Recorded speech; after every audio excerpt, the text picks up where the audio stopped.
trésor lumière donc la PC mbote Sankara de Kunta aza alarme na c'est expliqué de mambala trop lingala tindika chakala te yo va expliquer aza alarme moi déjà lobango alarme yo sozawa Landry ba totiki mutuka na yo na 2 avenues après otiki yango kuna je pense que yo vani no mutu so aleki kuna sifika tam so tout en chrétien encore e bando sa makelele kuna yo toza oyebi no goûter c'est comme le roi de la forêt moni alarme Sankara de Kunta soko toucher kaka mon alarme donc makelele ça attention ba bêtise de wera son avani na ya zo kipete expo à Dubaï oyo. Comment ça s'est fait que à la dernière minute Wenge Musique à Maison Mère ils ont été écartés?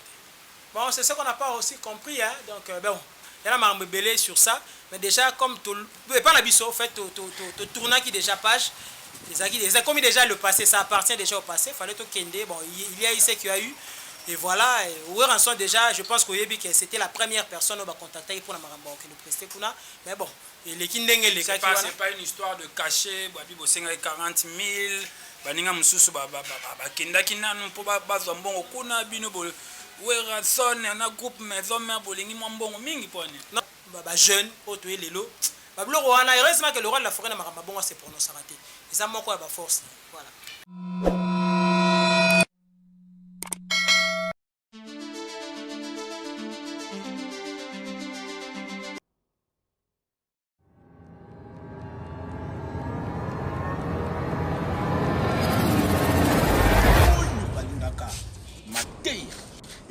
Oyo balingaka ba conseil s'abonner na pété s'abonner na yo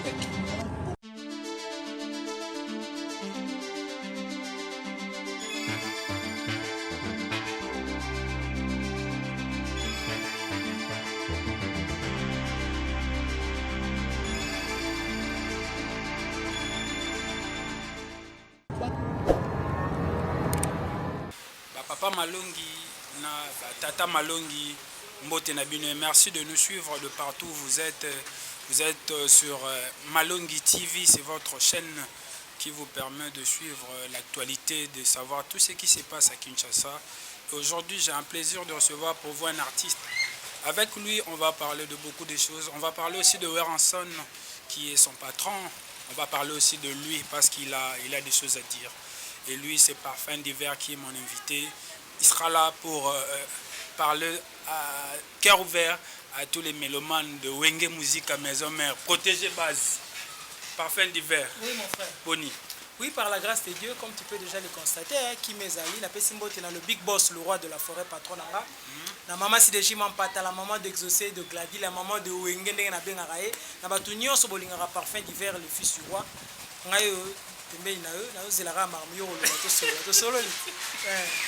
Le fils du roi.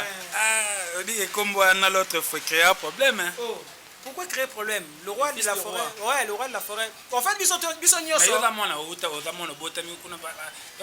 père et de mère, de père et de mère. Bon, je sais pas si tu te définis par rapport à Yanini. Moi, je ne me définis pas. Moi, je pose des questions. Il y a un lobby, c'est-à-dire dans le lobby par rapport à l'Ikamio lobby. Bon, on s'allait analyse na yo petit le du roi. Il y a un lobby, tu t'es basé sur quel argument pour le babon? Il y a des pères et des mères. T'es prompté. Nazara le fils du roi quoi. Il y a des pères et des mères. Nazara, on vit dans quoi roi? Donc on a un roi. T'es mon roi et libanda. Moi na babokoli to moi na magé. Aouti na papa na maman. Bon, ils sont censés être dans la moine. Tiens moi. On a place au Kenya. Les censés dans la moine arabe. Voilà, quelles sont les nouvelles de Wenge Musique à Maison Mère? Ces derniers temps, Boyo qu'on a été beaucoup plus côté buzz, mais Boyo qu'on a été moi quelles sont les nouvelles?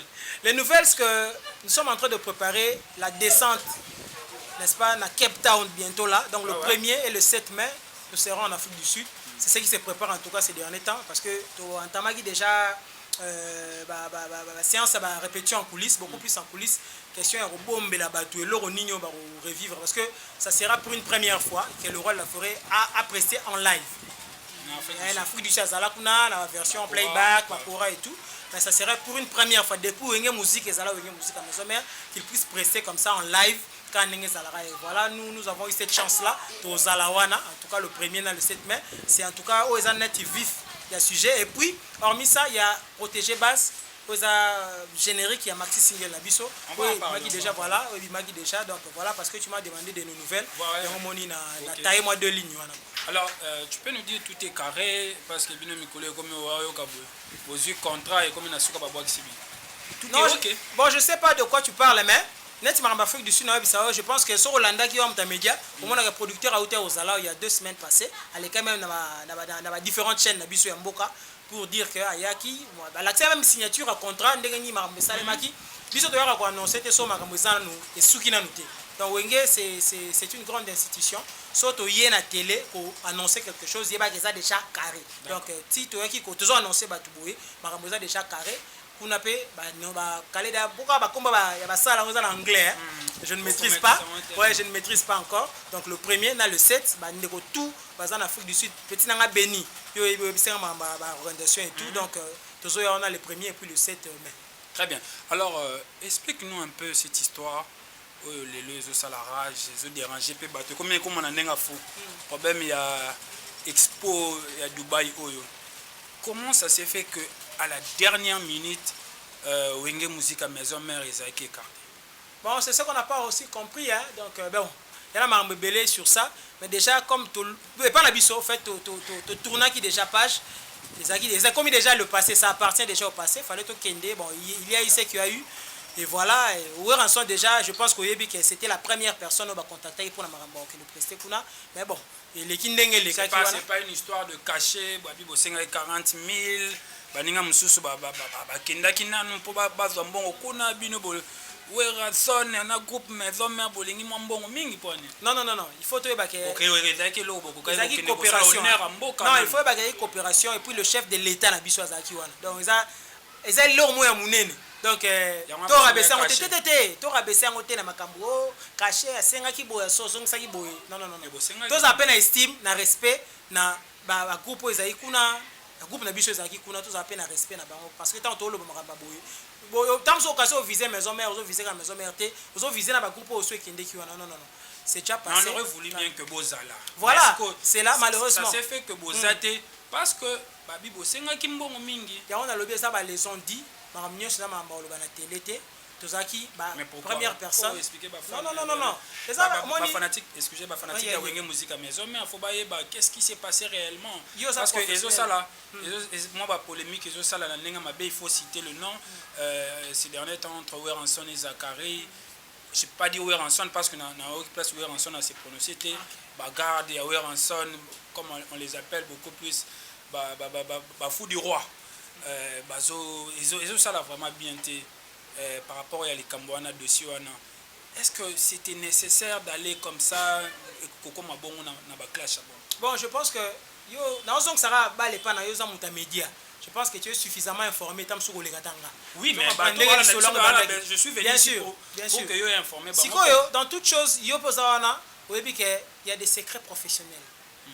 Yo yebi que ne to fonctionner na chaîne na biso yo.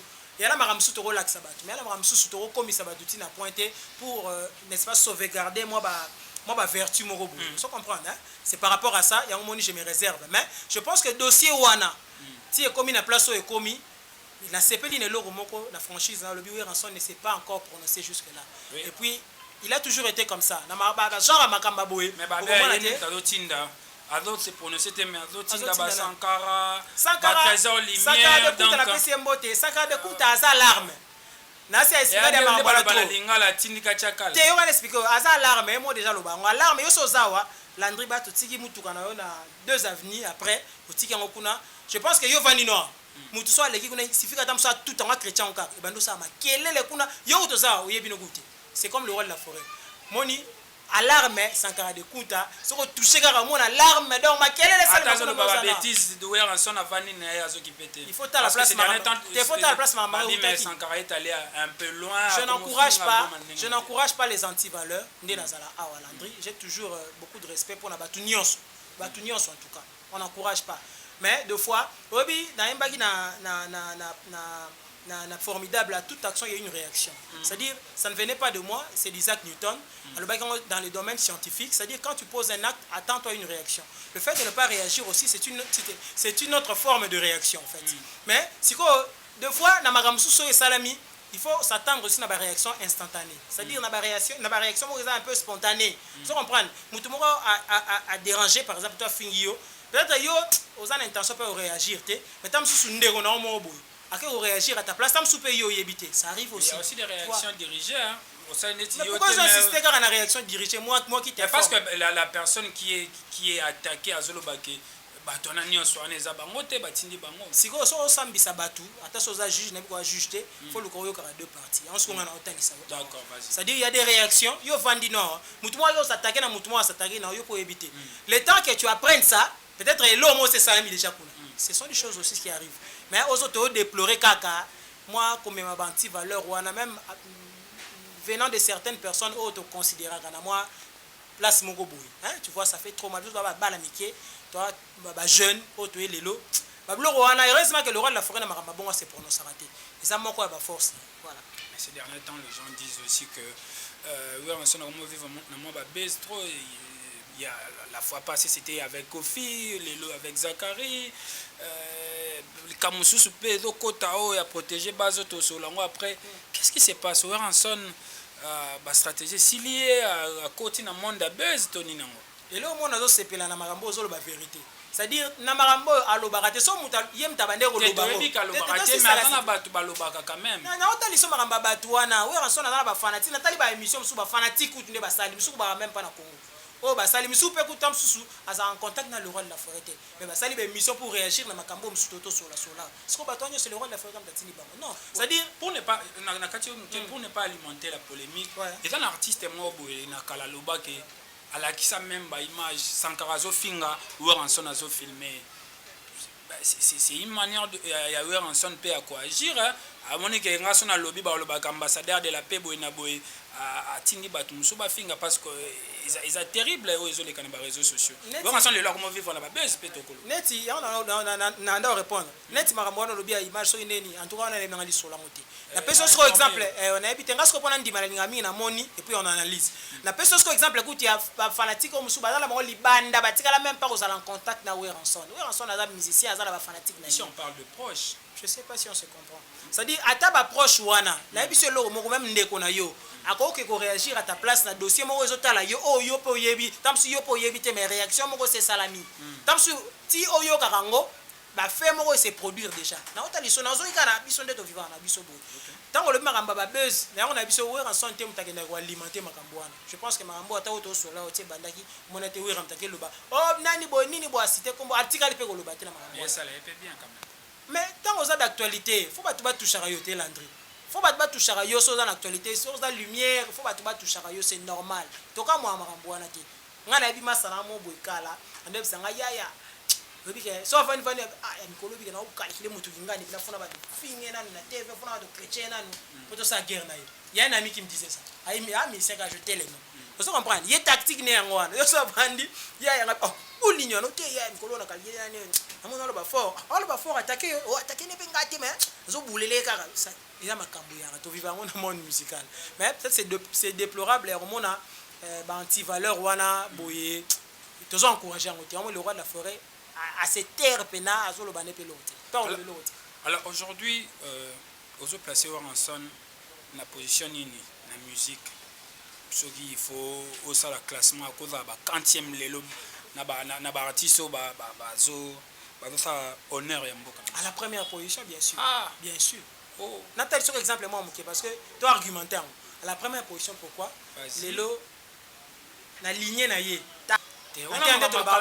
makamba kala ndenge nini ba musicien kala to ba lelo Ranson na numéro 1 combien ba ya kala ils évoluent aujourd'hui ba ça la fierté musique congolaise lelo Ranson na bango ba en compétition ba ngoni so elengi yango wana te obimisi bana ba ça musala concurrence c'est loyal il faut ça là bien sûr oh papa yo formé moi na ndengo za wana formé moi na domaine na ya presse au moins pe moi na comme ça na une grande chaîne de la place moi na pas quoi numéro 1 na numéro 2 nyo so na revenir kana yo ah non moi na so na lelo ngala tout nyo question na lobby lelo Ranson na za 40e numéro 1 bien sûr pourquoi parce que lelo ala na ba preuve na à travers ba élément ya bimisi protéger base à bimisi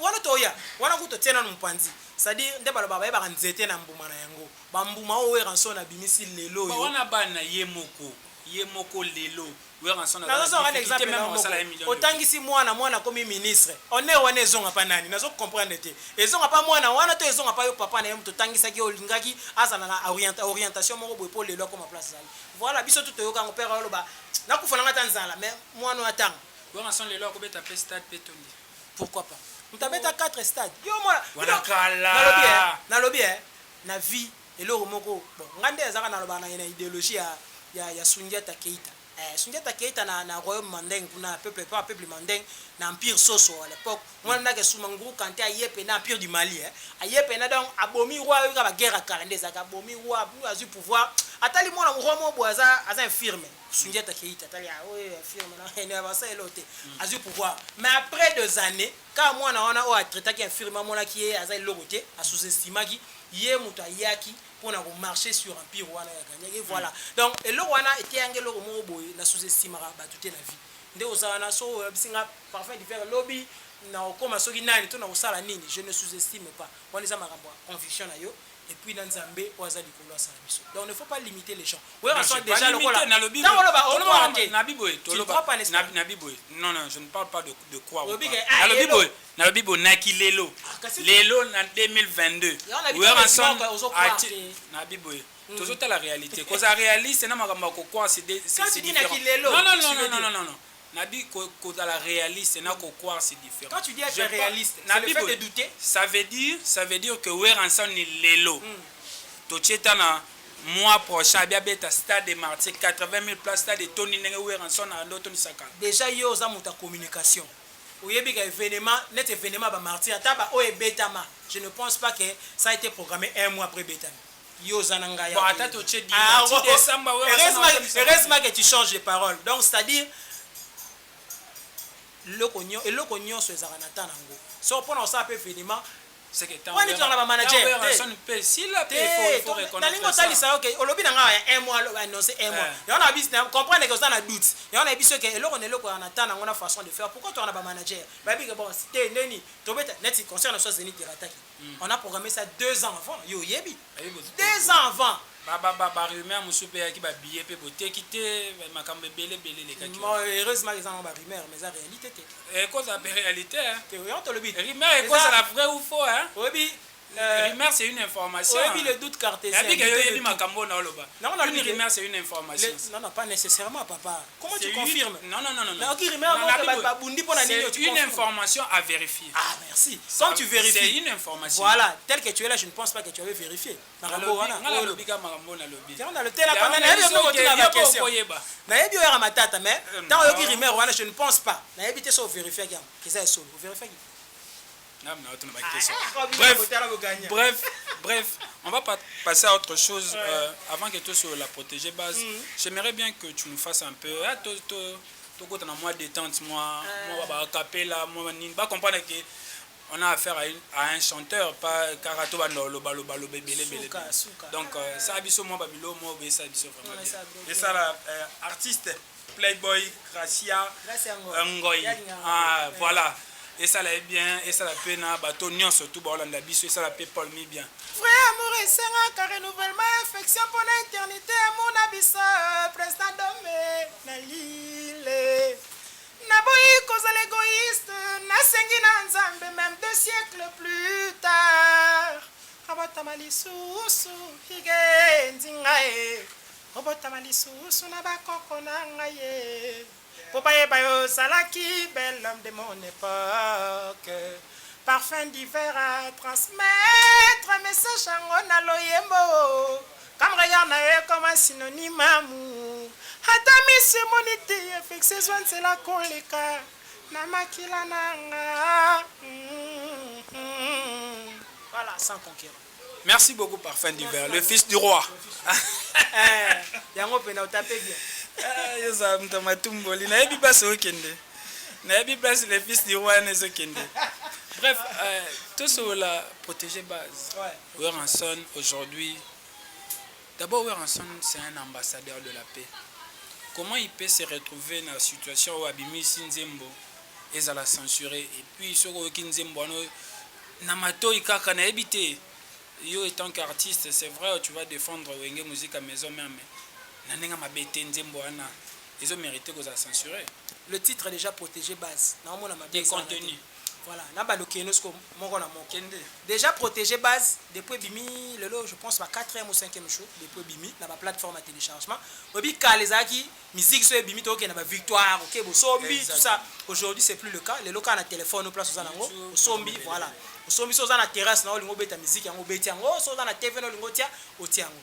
Protégé base ndenge bimaki bato ba télécharger ki yango o musu ba la ba différentes chaînes à télé ba sa nini ba boka on a ba télévision na bango buluka ngala tie na tie exclusivité ka ndenge zala alors que ndenge za banzembo bimara to memango na censure et puis voilà censure est validée et bimi parce que bato bazwa ki yango wana ba télécharger ki yango bazwi ba tie na ba différentes chaînes na bango alors que biso dossier to okende neti vendredi peut jeudi vendredi il faut que ba kendo tika ndeza ba pièce ba sengara ba élément ba sengara na censure parce que censure est monique bino boyotika aussitôt boyotika ba pièce ezo le regarder na télévision yango oh non botika na élection na ba télévision biso to pe ça val la biso car ndengeza je pense que ce n'est pas la première chanson à être censurée et voilà ils alaka je pense que c'est maintenant yo toza o ti to comme na suko au monde na ba chaîne ebele les to sur la contenu. Ouais, contenu ça pas que il y a pas que ça. Ouais. Contenu tant bozoyemba Kofi Beloko eloka mwasi. Eloka moi sucre papa.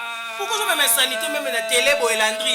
Yo na rolati cravate bo na taille. Papa na ngai. Na yo bien na ba. Na imbelongo ti. Na bien. Na yo ki posa Kofi Beloka moi sucre. Eh manga sucre.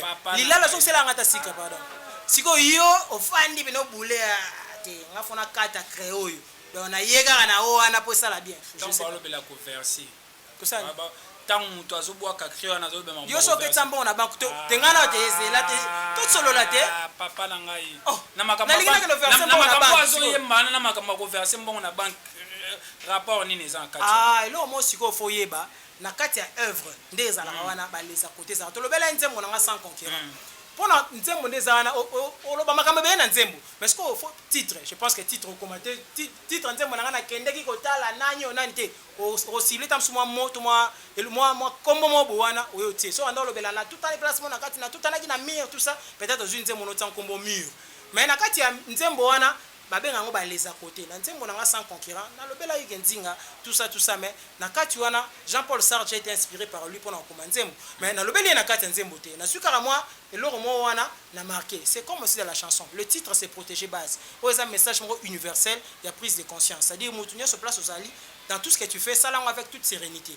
pour esimba ils a bien bleu wande wana baleza côté yo kaka c'était papa yo na kati wana ti na bana kosi ezali ezopesa te onabi misiki bazobetela animateur abwaki abi misiki igo synthèse obetela nga ezopesa ngai posa na bwaka animateur babwaka ba critique siko yo na ebité yana abi vous nous jugez par rapport à vos intentions ou bien par rapport à makambo ozo na ba dance nango na makambo protéger base tout c'est toujours ba makambo ba posa ko bwaka na kuna kutobina to tabu kuna to simi mutu tala clip bato ba olanda biso ba otala yango na le clip eza na ba plateforme te tozo simba mutu ouais ensemble le log mo yemba ba bêtise belé boy vraiment te na otalisa ouais ensemble la générique wana go ensemble abwaki protéger base créo ya boy YouTube mingi yango wana ba les quoi il y a des animateurs bien sûr ça lui revient yango na lobi ça lui revient mais Nathalie Sio que makambo yozo kanisa eza makambo ba boyoka te makambo ba boyoka yo ba boyoka moi sikra yo ya mwasi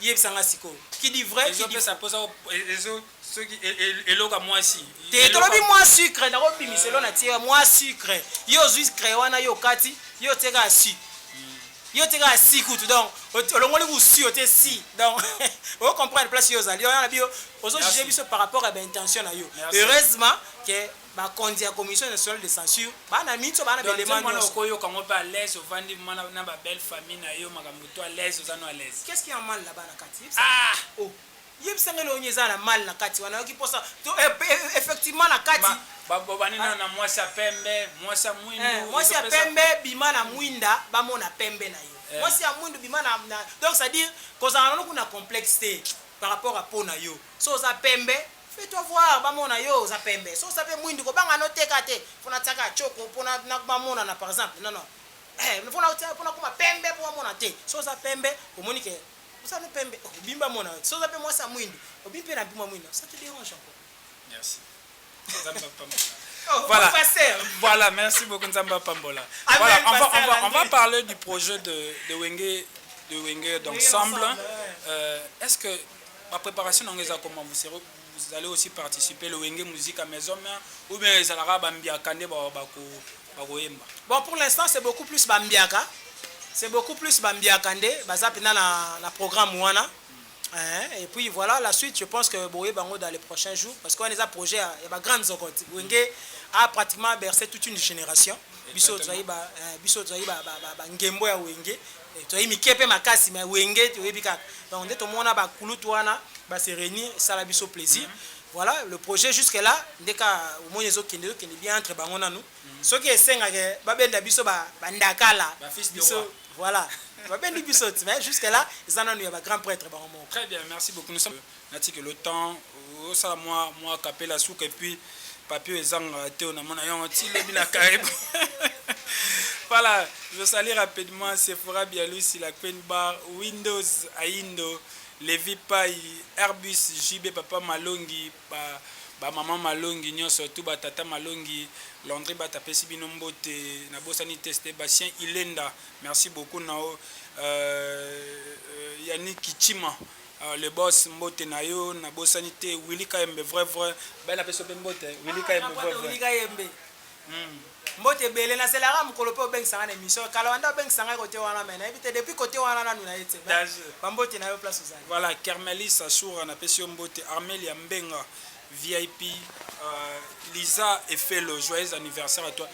C'est là moi capella moi joyeux anniversaire Lisa et Fello. Lisa et Fello. Na boyi koza l'égoïste, na sengi na nzambe même 2 siècles plus tard. Obotama lisusu Lisa et Fello. Obotama lisusu na bakoko na ngai Lisa. Pour bayeba ozalaki belle femme de mon époque. Bafosette. Voilà, merci beaucoup. Je dis aussi merci infiniment au docteur Kai Arsène. Merci beaucoup. Merci vraiment à vous. Et voilà, nous sommes arrivés à la fin. Merci aussi à Paulmi. Merci Nabato Nyoso Balandi. Je vous laisse avec l'artiste. Ça a bien nos plaisirs. Et puis, on va clôturer l'émission avec lui. Moi, je vous dis au revoir. On se retrouve avec vous prochainement avec le même plaisir. Bye bye. Ouais, Landry Bat, donc na banga solo bi baba ina mona ko ndete ngini kie mais na pesa même ba mbote na pesi mbote na Gervais atende sénateur vena ngai yango wala mo tema ya Clarisse Lubaki Saladel tenant du titre tu es toujours dans mon cœur massa mbote na yo Dieu Ntsuka le courageux mon ami Dieu Ntsuka le courageux moninga Idrissa Tonda médecin sapeur bon on a Paris mbote na yo to la musa bien modogo moto pamba prophète à Montpellier mama Jenny Mokiri Thierry Ngonda, Dona Monica Gaz na Gaz, les super mobimba mbote, Carlos Mvula Mvutulu Mvuluzi. So Nathalie Musika na moni poto na poto général, Pierron Tsumbu poto na poto total respect, Dada Musinga la nouvelle génération. Na moni bon Michel Ngiama vena ngai Ayatola Moussa bien ayo yango wana bambote be na Paris, Gervais Katende déjà na Lobaki. Na c'est le plaisir et ça bien français oueta CP la quoi.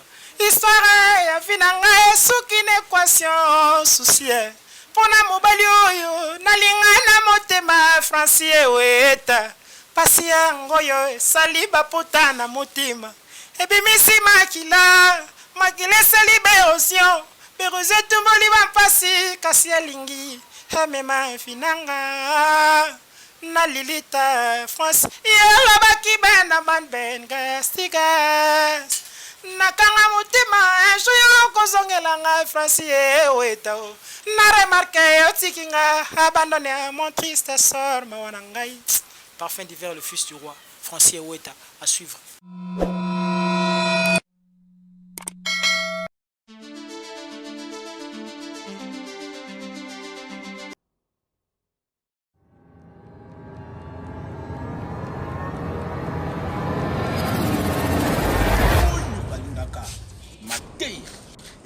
Oyo balingaka ba conseil s'abonner na pété s'abonner na yo na